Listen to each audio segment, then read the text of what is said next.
welcome to you talking to me. One day before the European summit, David Cameron's European deal is still in danger. The 28 EU leaders should agree on his draft plan, but many resistance remains, especially on its benefits reforms deal, including the restriction to access for social benefits to EU citizens, working citizens, and child benefits. And we will discuss these two issues with two members of the European Parliament, Mr. Philippe Lamberts, you Belgian co-chair of the Greens Group. Yep. Hello. Good morning. And Mr. Richard Ashworth, you British member of the European Conservatives and Reformists Group. Hello and welcome. So David Cameron is facing big resistance, especially from Central and Eastern countries, on his proposal to stop child benefits payment going overseas. And during the Visegrad meeting, Czech Republic, Hungary, Slovakia and Poland, they insisted that the existing payments to children overseas must be protected. This represents around 34,000 children. So, Mr. Ashworth, do you feel this is right? Well, let me firstly make something absolutely clear. The United Kingdom is not against the principle of free movement. We support it, we think it's brought benefit, and we wish to see it remain. But what we do feel is that the principle of non-discrimination, which goes way back to the early acquis communautaire, has thrown up some what I call unintended consequences. And the example you've just given, child benefit, for example. Now, currently, it is perfectly legal and legitimate for a worker from another country in a second country, for example, the United Kingdom, to claim child benefit and send it home on behalf of children resident in his country of origin. To give you the example, in the United Kingdom, the biggest recipients of that funding are Ireland and Poland. Now, in the case of Ireland, their child benefit at home in Ireland is £25 a week. British child benefit is £20 a week, so there's no problem. So it's depending on the welfare of the country. The difference is with Poland, their child benefit is £4 a week. So the amount of money we're sending back to Poland on behalf of children who are not resident in England is currently £55 million a year. That's a huge sum of money, and that was never intended with the principle of free movement and the acquis communautaire. This is the unintended consequence, which we think needs reviewing. So, Mr. Lamberts, what is the fear then from the EU Eastern countries? Just such fear about the child benefits? This reduces the rights of their nationals when they work abroad in Europe. And indeed, I understand what Mr. Ashworth is saying, but then what I would like to see is a complete picture.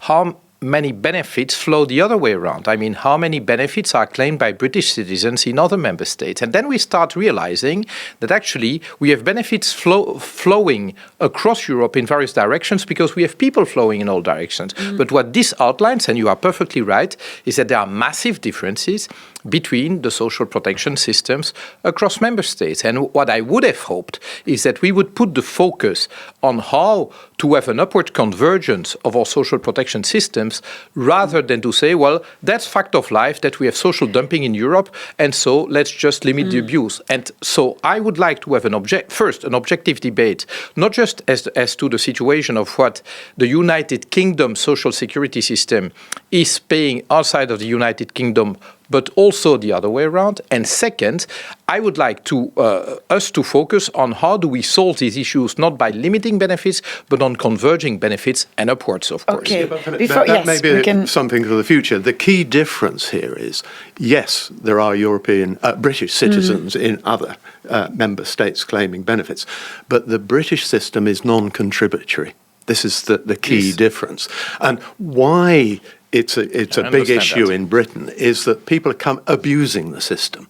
And that's what David Cameron is targeting. He's not targeting legitimate people. He's not targeting people who want to come away. He's targeting abuse of the system because that creates a feeling of unfairness. So it's not any discrimination, you mean? No. And that's tainted the whole view of Europe. Because of the non-contributive nature of parts of the system. Indeed. That's the point that you are making. Indeed. Well, if we have a problem there, then can we please make that objective, look at the raw data. And frankly speaking, on that, I feel that there's very much emotion going around, and I would like the basic data, as you started doing, put on the table. What part of the non-contributive system is really used by foreign nationals, what is an abuse, and can we quantify what we would call as an abuse, and then can we have a targeted action to address whatever potential abuses there might be. If that is the discussion, fine. But I feel that it's very much emotion. We are going to limit immigration in the UK thanks to these actions. No. Okay, we need to stop. I just want to have the... We can continue just after this question, but I want to have the reaction of the Polish people who will be the most affected by these social benefits measure, as they represent the biggest population in the UK, work in the UK. So we have a question from Poland, from Beata, from Polskie Radio. Let's listen. The British demand to curb migrant social benefits, this problem is really important for Poland, as there are many Poles, around 800,000 legally working in the United Kingdom. Very important is also a demand concerning child benefits. How, according to you, the problem should be resolved, because Poland is saying that new rules should only apply to newcomers. So the conditions applying to existing migrants should remain unchanged. Do you think it is possible to have a compromise according to Poland's wish? So what should be a good compromise, Mr. Ashworth? That leads into the conversation we're having. And to Beata, let me say this. Her fellow countrymen and women are most welcome in the United Kingdom. We recognise a valuable contribution they make. The vast majority of them come with the intention of working, with the intention of contributing, and no intention whatsoever of abusing the system. No problem at all. What we're trying to direct is the abuse of the system, the people who deliberately come to the United Kingdom, having made no contribution whatsoever, but noting immediately they can draw £25 a week for children back home. They don't have to work, but immediately they get full access to full benefits in the United Kingdom without doing a day's work, without ever intending to do so. That's the abuse we want to target. We are not, I repeat, not targeting free movement. We're not discouraging or discriminating against people who want to come and do a fair day's work, but we want to eliminate that pull factor which has encouraged abuse, and to eliminate that pull factor for people, the wrong kind of people who are not intent on working. So, in fact, I want to come back on the cost this kind of child benefits abuse could cost to the UK. And so Artyoms from Latvian partner, has a question. Some of the statistics says that it's only 35,000 people or so who are receiving this kind of benefits. That means that it probably doesn't cost any much to such a big country as the United Kingdom. So why is it even an issue? Mr. Lamberts? Well, we're talking about the cost, the abuse of it, but in fact 35,000 okay, well, children. A perfect society does not exist. But of course, if you have visible, quantified, measured and confirmed abuse, it's a matter of fairness to have this abuse tackled. But then again, I'm a bit concerned that the debate is going way beyond a very factual debate as Mr. Ashworth tries to have it. I would tend to sympathize with your argument when we are really targeting whatever potential abuses there might be, because, well, who can be against tackling abuse of the social security system wherever it is? Because this system is based on trust of the people that it is fair. And if there's suspicion of unfairness, then indeed the trust that people have in the system goes down, and this is not good for society. Yet again, we have to put facts and figures on that. And if there's abuse, I'm prepared to look at that. So everything will be in the fine print.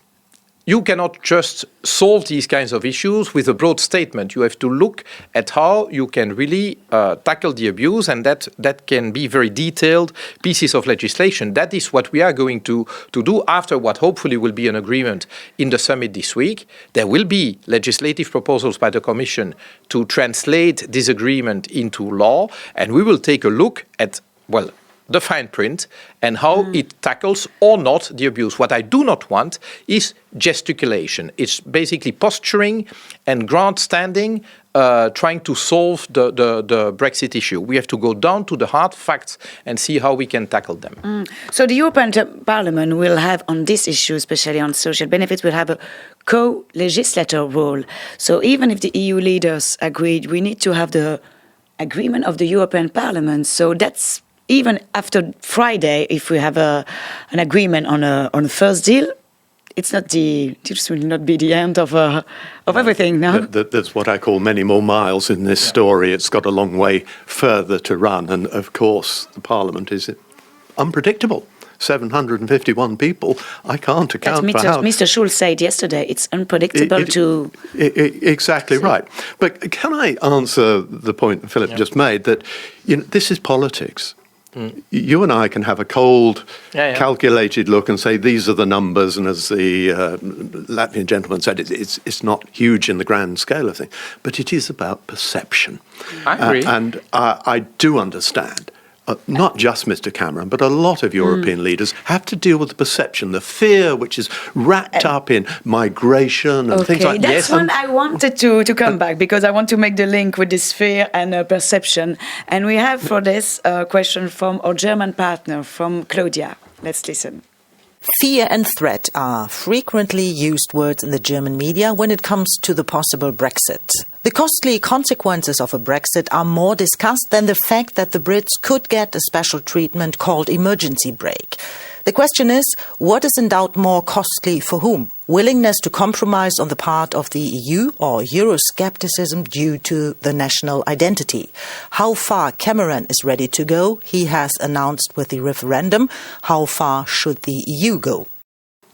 Mr. Lamberts, how far we should go? It's again a question of perception. Well, our position is that regardless of what will or will not be in this agreement later this week, the United Kingdom should stay in the European Union. It's a matter of common interest. The EU would be weaker without the United Kingdom. The United Kingdom would be weaker without the rest of the European Union. So, frankly speaking, I do not care in that sense about what will be in the agreement, because it will not change my deep belief that together we're stronger. That's number one. Number two, I agree with you that it's a matter of perception, but the responsibility of politicians is to bring the perceptions closer to the fact.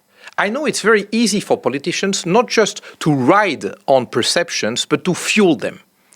And I think if you want to do responsible policymaking, you have to cool heads. I mean, politics is also about emotions, but again, these emotions should better be connected with reality rather than with a made-up reality. And I see a lot from UKIP, making up what reality is not, actually. And therefore, it's important that, yes, we make a connection between the real issues and the solutions that we put on the table. Now, I think that is very important. Well, the perception that is really critical in the view of our citizen is, again, that the system is fair, that it is not abused. But this is true for social security. It's equally true for taxation, for instance. Yeah. I mean, and we see huge abuses, not just by, say, people free-riding the system at the bottom end, but we see a lot of abuses by people and companies free-riding at the upper end of the system. Are we going to tackle that with equal strength? It's an area where I would expect probably more commitment from Cameron's government to go towards more tax convergence on corporate taxation to avoid the abuses that we've seen. You've had the Google debate in the UK. We'd like the UK to be a driving force for this rather than a resistance force for that. These are no doubt interesting points in a debate, points for a debate on another day. But I come back to the point of perception. Yes. For me, it's extremely important that Britain votes to stay in the European Union. And however small you may like to say these things are, the perception amongst the public in Britain is that abuse of welfare system is unfair, and therefore it is clouding their perception of the whole of the European Union. So we must address these things. Don't we can't lecture them and say, in the grand order this isn't. I didn't say that because the issue may be small in figures, that it's not important. That's why I said the importance is the perception of fairness. Yes. If there's perception of abuse, however small, people won't like it. And I won't like it, by the way. But let's make sure that the solutions that we put on the table really tackle the issue and not just the perception. And the four issues which Cameron has, I go back to saying these are unintended consequences of perfectly well-intended legislation and agreements from 40, 50 years ago. The world has moved on, and here it is. And so these need adjusting for the modern day. I support Cameron in that. Okay, so we will need to end up this program, because I'm sure, the debate could go on really for a long time.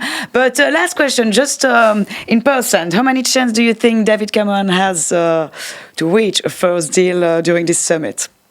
Well, my gut feeling is that there will be a deal this week, which doesn't mean that the stay-in campaign will win. That's another story, because one thing is to convince the Tories to support UK staying in the European Union. Another thing is to win the campaign for the referendum.